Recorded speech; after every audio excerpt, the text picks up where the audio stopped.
Hello dear students, अपन ने spherical shell non conducting uniformly charge और non conducting uniformly charge sphere के लिए ई और वी निकालने के फॉर्मूले लास्ट क्लास में डिराइव कर लिए थे।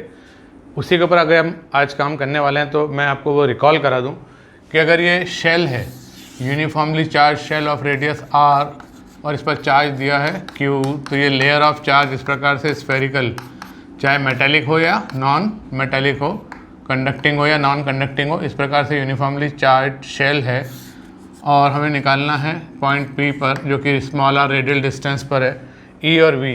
तो हमने केस बनाया कि आर आउटसाइड पॉइंट के लिए ग्रेटर देन रेडियस होगा, आर सरफेशियल पॉइंट के लिए इक्वल टू आर होगा, आर इनसाइड पॉइंट के लिए लेस देन कैपिटल आर होगा। तो ई का एक्सप्रेशन क्या आएगा? यह आएगा K Q upon R square R cap. Surface पर कितना हो जाएगा? तो स्मॉल आर की जगह कैपिटल आर रख देंगे, K Q upon R square R cap. और अंदर के किसी पॉइंट पर ई 0 होगा शेल थ्योरम से। वी की बात करें तो बाहर के पॉइंट पर वी कितना होगा? के क्यू बाई आर, मतलब बाहर के लोकेशन के लिए इस पूरे चार्ज को पॉइंट चार्ज के रूप में सेंटर पर रखा हुआ हम मानते हैं। और सरफेस पर v के क्यू बाई आर और अंदर v कांस्टेंट रहेगा, वही रहेगा जो सरफेस पर है, मतलब के क्यू बाई आर, क्योंकि अंदर e 0 है तो dv 0 होगा, तो चेंज इन पोटेंशियल होगा ही नहीं। इसी प्रकार से अगर ये uniformly charge non conducting sphere है, ये क्या था? शेल, और ये क्या है? Sphere, solid sphere. इस पर चार्ज है capital Q, charge density rho coulomb per metre cube, volumetric charge density. इसका रेडियस है मान लीजिए आर, और एक पॉइंट को लोकेट करने के लिए स्मॉल आर डिस्टेंस अपन ने बताई सेंटर से। तो फिर 3 केस बनेंगे, external point, surfacial point and inside point. तो बाहर ई उसी प्रकार से निकाला जाएगा, सारे चार्ज को पॉइंट चार्ज के रूप में सेंटर पे रखा, मान लो जैसे इसके लिए किया था। और वी, तो वी भी वैसे ही सेंटर पे रखा, मान लो। फिर सरफेशियल पॉइंट पर ई कितना होगा? जैसा उसमें था के क्यू बाई आर स्क्वायर, और रेडियली पॉजिटिव चार्ज के लिए रेडियली अवे, नेगेटिव चार्ज के लिए आर कैप वेक्टर के अपोजिट, मतलब रेडियली इनवर्ड। और वी के क्यू बाई कैपिटल आर। अब ये सबसे इम्पॉर्टेंट है, इसके अंदर ई लीनियरली वेरी करता है, तो या तो इसको आप k q by r cube vector r लिखो, या rho upon 3 epsilon naught vector r ऐसा लिखो। तो आर के साथ ये लीनियरली वेरी करता है। और वी इनसाइड पॉइंट पर 3/2 k q by r 1 minus r square upon 3r square. तो v सेंटर पे कितना हो जाएगा? तो स्मॉल r को 0 रखेंगे तो 3/2 के क्यू बाई आर ऐसा आ जाएगा। तो ये फॉर्मूले आपको अप्लाई करते हुए आगे क्वेश्चंस सॉल्व करना होगा। तो इस पर एक क्वेश्चन आपको दिया कि 2 यूनिफॉर्मली चार्ज शेल्स हैं, एक इनर वाली का रेडियस है a, आउटर वाली का रेडियस है b, और इसका नाम है शेल a, इसका नाम है शेल b। स्फेरिकल शेल्स हैं ये, यूनिफॉर्मली चार्ज। इस पर चार्ज है q1, इस पर चार्ज है q2, uniformly charge non conducting shells. अब आपको इनके बीच में potential difference VA minus VB निकालना है, फाइंड करना है VA माइनस VB। तो क्या करेंगे, VA लिखेंगे, फिर VB लिखेंगे और फिर सब्ट्रैक्ट कर देंगे। तो VA क्या होगा, VA होगा अंदर वाली के कारण ये एक्सटर्नल या सरफेशियल पॉइंट है तो KQ1/A, और बाहर वाली शेल के सरफेस पे जो पोटेंशियल होता है वही अंदर हर जगह पर होता है तो KQ2/B, जो इसके सरफेस पर है वही अंदर है। VB कितना होगा, तो यहाँ पर इस Q1 के कारण एक्सटर्नल लोकेशन है तो ये हो जाएगा KQ1 डिस्टेंस जो भी है B, और इसका सरफेशियल पॉइंट है ये आउटर का तो KQ2/B। अब आप इसको सब्ट्रैक्ट करोगे तो VA माइनस VB आ जाएगा। क्या कैंसिल हो रहा है, Q2 वाला, तो क्या बचेगा KQ1 1/A माइनस 1/B। तो इनके बीच में पोटेंशियल डिफरेंस तब तक बना रहेगा जब तक कि अंदर वाली शेल पर कोई चार्ज है। अगर Q1 0 होगा तो फिर ये इक्विपोटेंशियल हो जाएगा। ठीक, नेक्स्ट क्वेश्चन में अपने एक कॉम्बिनेशन लिया shell as well as solid sphere. तो ये तो है आउटर शेल और यहाँ पर एक uniformly charge non conducting solid sphere. इसमें Q2 नहीं, यहाँ पर Q1 चार्ज है और इसका रेडियस कितना है, इसका रेडियस है मान लीजिए A। अच्छा, बाहर एक शेल है spherical, uniformly charge spherical shell जिस पर चार्ज है Q2 और इसका रेडियस कितना है B। अब आपको डिफरेंट पॉइंट्स पर E और V के एक्सप्रेशन लिखना है। तो पॉइंट या तो एकदम अंदर हो सकता है या दोनों के बीच में हो सकता है या इसके बाहर हो सकता है। तो मैंने 3 पॉइंट कंसीडर करे, इसका नाम लिया अपन ने 1, इसका नाम रखा अपन ने 2 और इसका नाम रखा अपन ने 3। तो 1 के लिए, पॉइंट 1 के लिए R की वैल्यू लेस देन A है, तो लेस देन हो या लेस देन इक्वल टू हो, दोनों ही केस इसमें वैलिड रहेंगे। और E क्या होगा, तो सिर्फ अंदर वाली सॉलिड स्फीयर के कारण जो E होता है वो होगा, बाहर वाली शेल के कारण तो अंदर E 0 होता है। तो E हो जाएगा KQ1 upon radius A cube R, या रो, इसका जो भी रो है अपॉन 3ε0 वेक्टर R, और V हो जाएगा 3/2, बहुत लंबा एक्सप्रेशन है, V हो जाएगा 3/2 KQ1 upon A 1 minus R² upon 3A², अंदर वाली के कारण, और बाहर वाली के कारण KQ2 अपॉन B, जो सरफेस पे होता है वही अंदर हर एक पॉइंट पर होता है।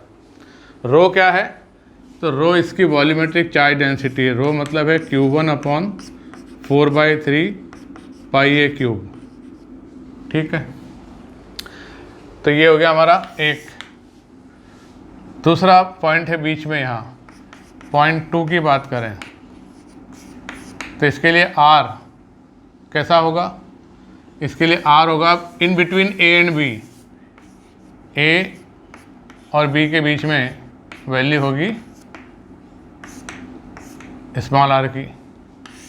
तो इसके लिए E का एक्सप्रेशन बताएं, तो अंदर वाली सॉलिड स्फीयर के लिए ये एक्सटर्नल पॉइंट है तो उसके लिए हो जाएगा, एक्सटर्नल पॉइंट के लिए सारे चार्ज को पॉइंट चार्ज के रूप में सेंटर पर रखा हुआ मान लो, तो KQ1 अपॉन R²। बाहर वाली शेल के कारण अंदर किसी भी पॉइंट पर ई 0 होता है। और वी का एक्सप्रेशन क्या होगा, तो अंदर वाले सॉलिड स्फीयर के लिए ये एक्सटर्नल पॉइंट है और सारे चार्ज को पॉइंट चार्ज के रूप में सेंटर पर रखा हुआ मान लेंगे, तो KQ1/R हो जाएगा। और बाहर वाली शेल के लिए ये अंदर का पॉइंट है, तो जो सरफेस पर होता है वही अंदर सब जगह होता है। इस तरह से लिख लेंगे। पॉइंट 2 के लिए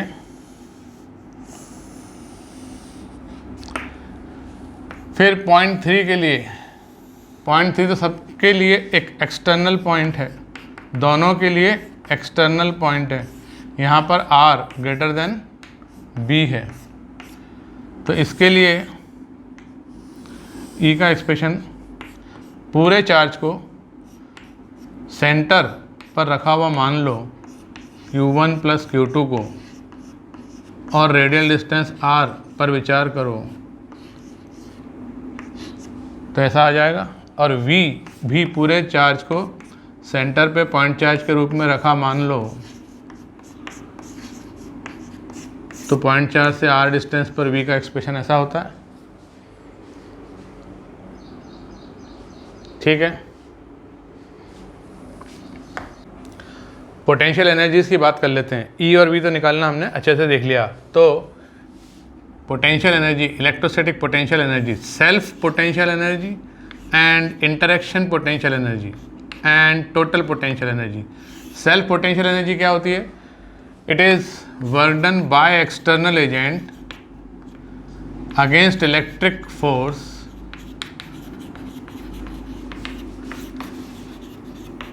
in assembling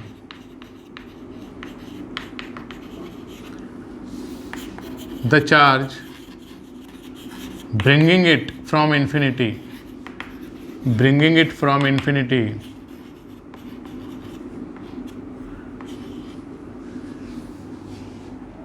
on that body। तो जैसे एक यूनिफॉर्मली चार्ज शेल है, यूनिफॉर्मली चार्ज शेल है, इसका डेरिवेशन करेंगे अपन अभी। इसका रेडियस है मान लीजिए R और इस पर चार्ज है Q, तो इसकी सेल्फ एनर्जी मतलब इन्फानाइट से चार्ज को लाकर यहाँ इस पर अपन जमाएं तो जो पोटेंशियल एनर्जी आएगी वो होगी KQ²/2R। और अगर uniformly charge non conducting sphere है और इसका रेडियस R है, इस पर चार्ज Q है, तो इसकी सेल्फ पोटेंशियल एनर्जी मतलब इसको इन्फानाइट से चार्ज को लाकर इस तरह से जमाने में जो work done external against electric force होगा वो 3/5 KQ²/R ऐसा होगा। मतलब ये 0.5 यूनिट्स है, तो ये 0.6 यूनिट्स है। इसमें ज़्यादा पोटेंशियल एनर्जी स्टोर्ड है क्योंकि इसके बाहर इलेक्ट्रिक फील्ड है, अंदर तो है नहीं, तो सिर्फ बाहर की इलेक्ट्रिक फील्ड में ही एसोसिएटेड है एनर्जी। इसमें बाहर वैसी ही इलेक्ट्रिक फील्ड है तो उसके साथ एसोसिएटेड उतनी ही एनर्जी है, और रिमेनिंग अंदर भी इलेक्ट्रिक फील्ड है इसके, तो उसके साथ एसोसिएटेड एनर्जी भी होगी। तो बाहर के लिए 0.5 KQ²/2R, इसमें भी बाहर के लिए 0.5 KQ²/2R और अंदर के लिए 0.1 KQ²/2R मिलकर इसकी हो जाएगी 3/5 यानी 0.6 KQ²/R। दूसरी है इंटरैक्शन पोटेंशियल एनर्जी, मतलब potential energy of interaction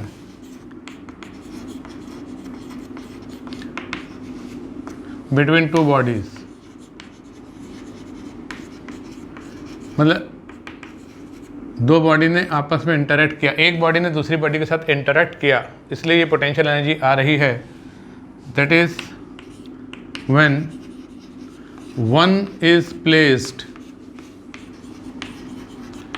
in others electric field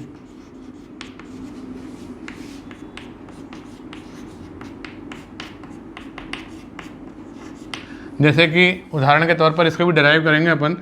अगर मान लीजिए कि ये एक Q1 चार्ज रेडियस A का स्फेरिकल शेल है यूनिफॉर्मली चार्ज, ठीक है, और यहाँ दूसरा Q2 चार्ज है, इस पर uniformly charge spherical shell of radius मान लीजिए b है और इनके बीच की distance centre to centre d है, तो जो इंटरेक्शन पोटेंशियल एनर्जी आएगी कि इसको अपन ने अरेंज किया, सेल्फ एनर्जी इसकी आएगी अरेंज करने में इन्फाइनाइट से चार्ज लाकर, पर इसकी फील्ड में क्योंकि इसको लाया जा रहा है तो एक potential energy k q1 q2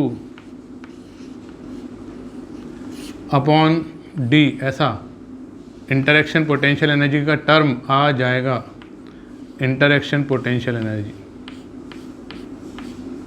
कैसे आएगा अभी डिराइव करते हैं। और इन दोनों को अगर आप ऐड कर दो तो टोटल पोटेंशियल एनर्जी आएगी। तो टोटल पोटेंशियल एनर्जी क्या होगी, टोटल पोटेंशियल एनर्जी हो जाएगी सेल्फ एनर्जीज, दोनों के अलग अलग self energies plus interaction potential energy. ये पूरा डिराइव करेंगे, देखो आने क्या वाला है कि टोटल एनर्जी इस अकेले की सेल्फ एनर्जी कितनी k q1 square upon 2a, उसके अकेले की सेल्फ एनर्जी कितनी k q2 square upon 2b, और इंटरेक्शन पोटेंशियल एनर्जी कितनी k q1 q2 upon distance d। ठीक, तो इस तरह से अपन टोटल एनर्जी लिख लेते हैं। तो शुरू करते हैं इसका डेरिवेशन, तो आएगी बात समझ में। तो सबसे पहले ले रहे हैं अपन self potential energy of uniformly charge spherical shell. उसका रेडियस मान लीजिए कि r है और उस पर टोटल चार्ज q है। तो मान लीजिए कि at time t equal to t अपन चार्ज लेकर आ रहे हैं इन्फिनिटी से, तो स्मॉल q चार्ज हम ला चुके हैं और नेक्स्ट dq चार्ज हम लाकर इसके सरफेस पर पहुंचा देंगे और पहुंचाते पहुंचाते चार्ज को 0 से कैपिटल Q तक कर देंगे। तो टोटल Q चार्ज लाकर यहाँ असेंबल करने में जो external work done against electric force है वो पोटेंशियल एनर्जी के फॉर्म में स्टोर हो जाएगा। तो कितना हमको करना पड़ेगा, external work done time t से t प्लस dt के बीच, मतलब ये dq चार्ज लेकर आ रहे हैं dt टाइम में, तो work done external against electric force ये हो जाएगा जो चार्ज लेकर आए और उस इंस्टेंट पर क्या था वहाँ सरफेस पोटेंशियल। तो सरफेस पोटेंशियल था k q अपॉन r, क्योंकि q चार्ज आ चुका था तो इसका surface potential k q by r था। ये है आपका dw। तो टोटल वर्क डन एक्सटर्नल मतलब पोटेंशियल एनर्जी स्टोर्ड हो जाएगा integral dw is equal to k r बाहर q dq अंदर और इसका इंटीग्रेशन 0 से कैपिटल Q। तो क्या आ गया पोटेंशियल एनर्जी के क्यू स्क्वायर अपॉन 2r। इसको आप आगे नेक्स्ट चैप्टर जो अपन पढ़ेंगे कैपेसिटेंस, उसमें भी पढ़ोगे कि इस बॉडी की कैपेसिटेंस कुछ भी हो, C हो जैसे मान लो, तो जो वर्क डन करना पड़ेगा dq चार्ज लाते समय v dq, उसको इंटीग्रेट करके अपन पोटेंशियल एनर्जी लाने वाले हैं।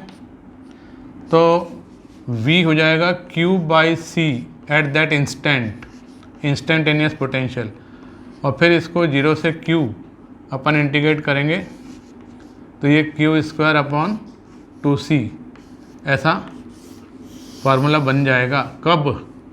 जब हम कैपेसिटेंस वाला चैप्टर पढ़ेंगे तब, अभी उसकी ज़रूरत नहीं है, पर मैंने बताया जो बच्चे पढ़ चुके हैं तो यही काम वहाँ भी करेंगे। तो ये तो हो गई बात स्फेरिकल शेल की। अब अगर यूनिफॉर्मली चार्ज सॉलिड स्फीयर होता तो उसके कण कण में shell shell shell shell increasing radius की चार्ज को अरेंज करना पड़ता, ब्रिंगिंग इट फ्रॉम इन्फिनिटी। तो देखते हैं उसका केस। तो self potential energy of uniformly charge insulating या नॉन कंडक्टिंग इंसुलेटिंग स्फीयर, इसका रेडियस है r और यूनिफॉर्म चार्ज डेंसिटी है टोटल चार्ज Q अपॉन 4/3 पाई r क्यूब। तो इसको कैसे बनाया? तो इन्फानाइट से हम चार्ज लाकर टोटल चार्ज Q इसके कण कण में यूनिफॉर्मली चार्ज डिस्ट्रीब्यूशन प्रोड्यूस कर देंगे। तो किस प्रकार से ला रहे हैं देखिए कि पहले अपन कुछ चार्ज लाए time t equal to t पर अपना x रेडियस का एक यूनिफॉर्मली चार्ज स्फीयर हम फॉर्म कर चुके हैं, ठीक है, t इक्वल टू टी पर। और नेक्स्ट dt टाइम में हम कुछ और चार्ज लाकर इसके सरफेस पर जमा देंगे तो इसकी charge layer dx thick create कर देंगे। तो time t equal to t पर जो रेडियस फॉर्म हो चुका था वो था x और जो चार्ज लाया जा चुका था वो था q। q कितना होगा? रो इंटू 4/3 पाई x क्यूब, इतना चार्ज ला चुके हैं। और उस वक्त पोटेंशियल v इंस्टेंट कितना है सरफेस पर, यहाँ kq/x। और जो हम ये dq चार्ज लेकर आ रहे हैं इन्फानाइट से, तो ये dq चार्ज कितना होगा जो यहाँ पर इस dx थिक लेयर में जम जाए।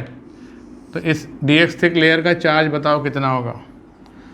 चार्ज पर यूनिट वॉल्यूम आपको पता है, charge per unit volume into volume of this dx thick layer, और वो थिकनेस dx की एक शीट बन जाएगी अगर आप इसको कट करके ओपन करें। तो एरिया कितना? 4πx² surface area into thickness कितना? dx। तो ये हो जाएगा वॉल्यूम। तो इतना चार्ज अपने को लेकर आना है time t equal to t के बाद dt टाइम में। तो उसमें जो एक्सटर्नल बर्डन करना पड़ेगा dw वो लिखकर उसको इंटीग्रेट कर लेंगे टोटल। तो dw कितना होगा? v इंस्टेंट इंटू dq, और इसको इंटीग्रेट करेंगे तो टोटल वर्क डन एक्सटर्नल आ जाएगा और ये पोटेंशियल एनर्जी के फॉर्म में स्टोर हो जाएगा। तो v इंस्टेंटेनियस kq/x kq रो इंटू 4/3 पाई x क्यूब kq/x, dq कितना? Rho into 4πx² dx। और ऐसा करते जाना हमें जब तक कि ये x बढ़ते बढ़ते पूरा 0 से r ना पहुंच जाए। तो ये हमारा u का एक्सप्रेशन होगा। तो इसमें जो कांस्टेंट टर्म है उसको बाहर निकालो तो वो हो जाएगी k रो इंटू 4π का स्क्वायर और अपॉन में एक 3 आ गया, ये वाला, ये 4π ले लिया, अंदर बचेगा x⁴ dx, है ना। और कुछ आ रहा है बाहर? नहीं, ठीक है। और इसको 0 से r इंटीग्रेट कर दो तो ये r⁵/5 हो जाएगा। तो ये आएगा k इंटू रो की वैल्यू कितनी है? रो की वैल्यू यहाँ से Q इंटू रो की वैल्यू यहाँ से capital Q is equal to rho into 4/3 pi r cube, ऐसा है। तो रो इंटू 4 पाई की वैल्यू कितनी होगी? 3Q upon r cube, 3Q upon r cube. तो मैंने लिखा 3Q अपॉन आर क्यूब, इसका स्क्वायर, एक ये 3 यहाँ पर पहले से है और यहाँ से आने वाला है r⁵ अब बताओ ये कितना आया? कितना आया? ये स्क्वायर है तो ये जाएगा 3/5 KQ square upon R। Square है यहाँ पर, तो एक 3 कैंसिल होगा, ये छोटू सा 2 लिखा मैंने यहाँ, एक 3 कैंसिल हो जाएगा, एक 3 बच जाएगा, ये 5 है, R6 हो जाएगा नीचे, R5 है ऊपर। इस तरह से अपन ने ये पूरा चार्ज डिस्ट्रीब्यूशन यहाँ पर असेंबल कर दिया और उसमें जो एक्सटर्नल वर्क डन किया वो पोटेंशियल एनर्जी के फॉर्म में रिकवरेबल है। अगर ये डिसइंटीग्रेट होगा तो इन्फानाइट तक जाएंगे चार्ज, तो पोटेंशियल एनर्जी रिलीज होगी। ठीक है, नेक्स्ट। अब देखिए 2 बातें कहता हूँ जो अपन ने अभी पढ़ा कि अगर ये शेल है, यूनिफॉर्मली चार्ज शेल है, तो इलेक्ट्रिक फील्ड इनसाइड क्या होगी? 0, और बाहर होगी रेडियली आउटवर्ड ऐसी इन्फानाइट तक।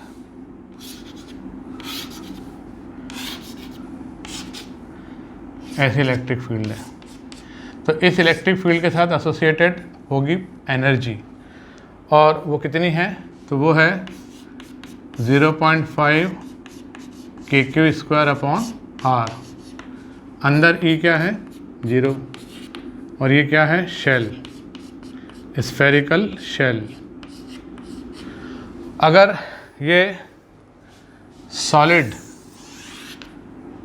Non conducting uniformly charge sphere है जिस पर टोटल चार्ज Q है और इसका रेडियस भी R है, तो देखिए इसमें इलेक्ट्रिक फील्ड बाहर तो उतनी ही होगी जितनी इस केस में है, बाहर तो उतनी ही होगी जितनी शेल के साथ थी KQ/R स्क्वायर R कैप के हिसाब से, और अंदर भी radially outward increasing electric field होगी। तो बाहर जो एसोसिएटेड एनर्जी है इलेक्ट्रिक फील्ड के साथ वो तो उतनी ही है 0.5 KQ स्क्वायर R, और अंदर वाली इलेक्ट्रिक फील्ड के साथ जो एसोसिएटेड पोटेंशियल एनर्जी है वो 0.1 KQ स्क्वायर अपॉन R। तो ये बाहर और ये अंदर 5:1, 1:5 का रेशो आ रहा है, देखो, समझ गए? दूसरी बात कि self potential energy of a point charge is 0। क्यों? क्योंकि because point charge is brought from infinity in a single stroke, there is no other charge here in whose electric field that this point charge Q is brought from infinity. तो कोई external work done करना ही नहीं पड़ेगा, तो point charge की self potential energy 0 होती है। ठीक। Now concept of interaction energy, concept of interaction energy. तो देखिए एक ये स्फेरिकल शेल है, रेडियस है चार्ज Q1, और इससे d डिस्टेंस पर ये एक दूसरी स्फेरिकल शेल है और इस पर चार्ज Q2 और इसका रेडियस मान लीजिए b है, और ये d जो है much greater than a and b है। ठीक है। अब सो दैट, अच्छा नॉन कंडक्टिंग है ये, नॉन कंडक्टिंग मतलब किसी प्रकार का इंडक्शन वगैरह नहीं होना है, नॉन कंडक्टिंग शेल्स हैं ये, तो चार्ज यूनिफॉर्मली डिस्ट्रीब्यूटेड ऐसा ही फाइनली आपको मिलेगा। किसी प्रकार का इंडक्शन वगैरह होना पॉसिबल नहीं है, वो तो मेटल के केस में होता है। तो पोटेंशियल एनर्जी टोटल सिस्टम की कितनी होगी? तो टोटल पोटेंशियल एनर्जी का मतलब होगा सेल्फ एनर्जी ऑफ वन। पहले तो अपन ने इसको छोड़ो, इसको अरेंज किया लाके चार्ज को, तो सेल्फ एनर्जी ऑफ वन और फिर उसमें अपन ऐड करेंगे energy associated, self energy as well as interaction potential energy in making body 2। ठीक है, ये बॉडी 1 है और ये बॉडी 2 है। तो पहले इसको अपन ने अरेंज किया तो सेल्फ एनर्जी ऑफ 1 हो जाएगा KQ² अपॉन 2A। अब ये अरेंज हो चुकी है, बन चुकी है।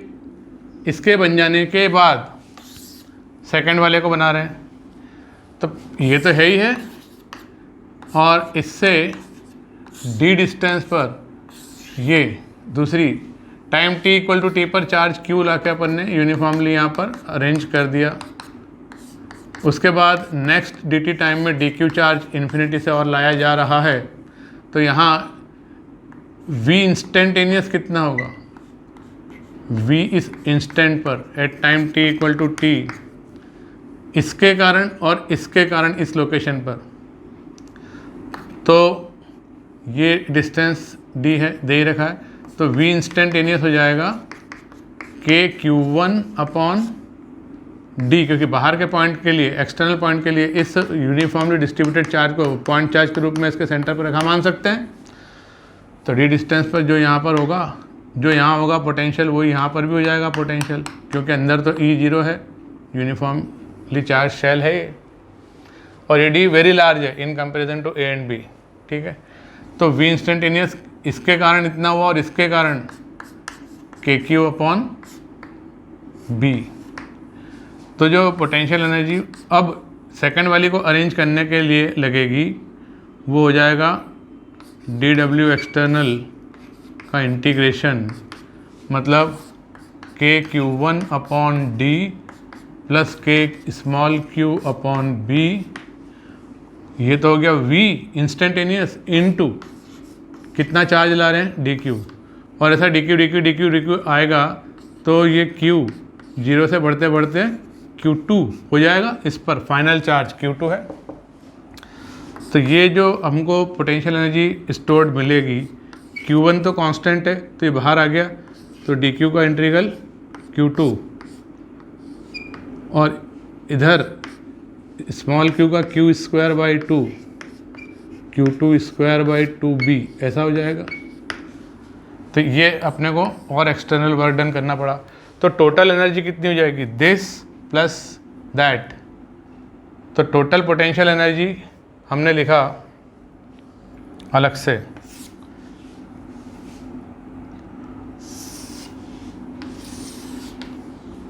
टोटल पोटेंशियल एनर्जी हो जाएगी KQ1² upon A 2A plus वहाँ से KQ2² upon 2B plus KQ1 Q2 upon D।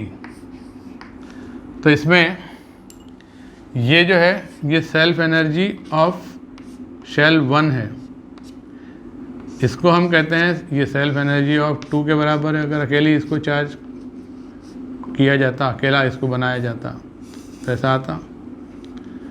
और ये इंटरैक्शन पोटेंशियल एनर्जी है, मतलब in the field of Q1 this Q2 was brought. तो ये Q1 भी अपना इफेक्ट दे रहा था वहाँ Q2 के फॉर्मेशन में, तो ये इंटरैक्शन पोटेंशियल एनर्जी है। तो ये एक्सप्रेशन होता है टोटल एनर्जी का। क्लियर? तो टोटल एनर्जी ऑफ सिस्टम हमें लिखना है। 2 एग्जांपल ले रहा हूँ मैं। एक ये यूनिफॉर्मली चार्ज स्फेरिकल शेल है और एक ये यूनिफॉर्मली चार्ज स्फेरिकल शेल है। इस पर चार्ज Q1 है, बाहर वाली पर Q2 है, इसका रेडियस A है, बाहर वाली का B है। तो बताओ इसकी टोटल एनर्जी कैसे लिखेंगे। तो इसको लिखेंगे कि अंदर वाली शेल को जब हमने बनाया तो KQ1² सेल्फ एनर्जी ऑफ 1, फिर अंदर वाली की प्रेजेंस में बाहर वाली को बनाया तो V इंस्टेंटेनियस Q चार्ज जब आ चुका है तब पोटेंशियल वहाँ पर KQ + Q1/B ऐसा पोटेंशियल रहेगा, और फिर DQ चार्ज को लेकर आ रहे हैं और 0 से कैपिटल Q2 तक इसको इंटीग्रेट करेंगे। तो ये आएगा KQ1² + KQ2² + KQ1Q2/B। B मतलब बाहर वाली का रेडियस। यहाँ पे 2 आता है, वहाँ 2 नहीं आता है, ठीक है। तो ये दो spherical shell, concentric spherical shells, uniformly charge.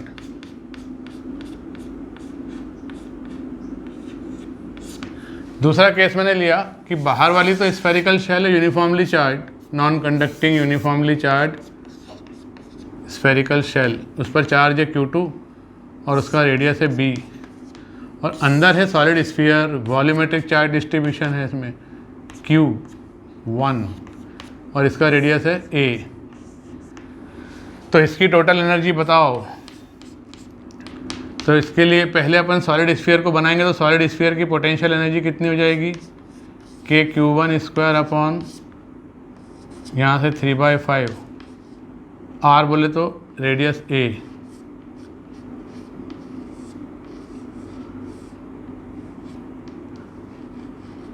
ठीक है।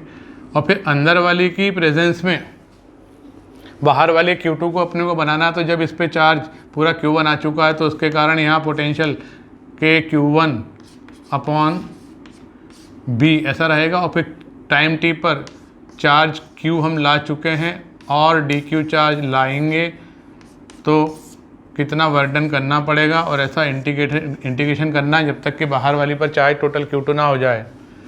तो ये हो जाएगा 3KQ1²/5A प्लस यहाँ से KQ2²/2B प्लस इंटरेक्शन वाला पार्ट Q1 भी उसमें आना चाहिए, Q2 भी उसमें आना चाहिए, तो ये वाला ऐसा आ जाएगा। तो ये अंदर वाले की सेल्फ एनर्जी, ये बाहर वाले की सेल्फ एनर्जी, और ये इंटरेक्शन पोटेंशियल एनर्जी। तो क्या करना, कंसेंट्रिक शेल में उनकी सेल्फ एनर्जी तो लिख देना, इंटरेक्शन पोटेंशियल एनर्जी लिखने का जब नंबर आए तो कंसेंट्रिक शेल हो, स्फीयर हो, तो इंटरेक्शन लिखेंगे अपन KQ1Q2/आउटर रेडियस, और इसमें 2 नहीं आता, इसमें 2 आएगा शेल्स के केस में डिनोमिनेटर में। एक और एग्जांपल लीजिए, 3 शेल लेते हैं अपन, कंसेंट्रिक शेल्स, यूनिफॉर्मली चार्ज, इसका रेडियस A, इसका B और आउटर मोस्ट का C। इस पर यूनिफॉर्म चार्ज डिस्ट्रीब्यूशन है Q1, इस पर Q2, इस पर Q3, ऐसा, ठीक है। इसकी लिखना है total energy, total potential energy of system of 3 concentric uniformly charge spherical shells. तो कैसे लिखोगे, तो टोटल एनर्जी देखो, सेल्फ एनर्जीज लिखो पहले तो शेल्स हैं KQ1²/2A plus KQ2²/2B plus KQ3²/2C। फिर 1 का 2 के साथ इंटरेक्शन कराया, KQ1Q2/B आउटर वाला रेडियस, फिर 1 का 3 के साथ और 2 का भी 3 के साथ, तो ये हो जाएगा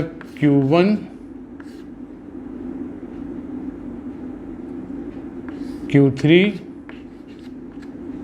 अपॉन आउटर वाला और Q2 Q3 और ये भी आउटर वाला। अब इसमें से Q3 कॉमन लेकर भी लिख सकते हैं अपन, ठीक है ना। टर्म को लिखने का तरीका बदल सकते हैं, लेकिन मैंने समझाया आपको कि किस प्रकार से 1 का 2 के साथ, 1 का 3 के साथ और 2 का 3 के साथ। उल्टा रिपीट नहीं मानना।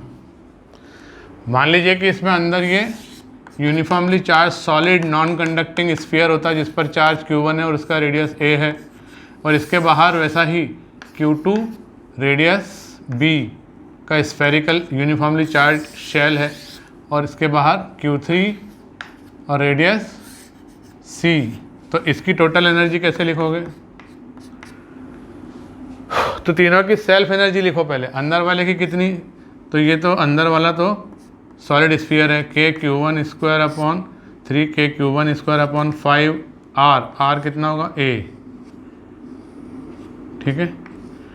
और बाहर वाली दो shells KQ2 square upon 2B plus KQ3 square upon 2C। फिर 1 का 2 के साथ इंटरेक्शन कराओ, तो KQ1 Q2 upon outer radius B। फिर 1 का 3 के साथ और 2 का 3 के साथ, तो KQ1 Q3 plus Q2 Q3, तो Q3 कॉमन ले लिया और रेडियस तो आउटर वाले लेना है Q3 वाला। तो इन दोनों टर्म्स को मैंने वैसे लिख दिया, ठीक है।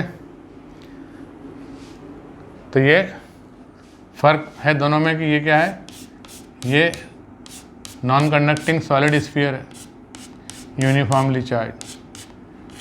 तो ये फ़र्क है दोनों केस में। इसलिए ये वाली टर्म जो है ना, सिर्फ ये वाली term self energy of inner most sphere या शेल, वो चेंज हो गई। तो यहाँ नॉन कंडक्टिंग ऑब्जेक्ट्स के लिए आपको E निकालना, V निकालना और पोटेंशियल एनर्जी U निकालना मैंने आपको बता दिया।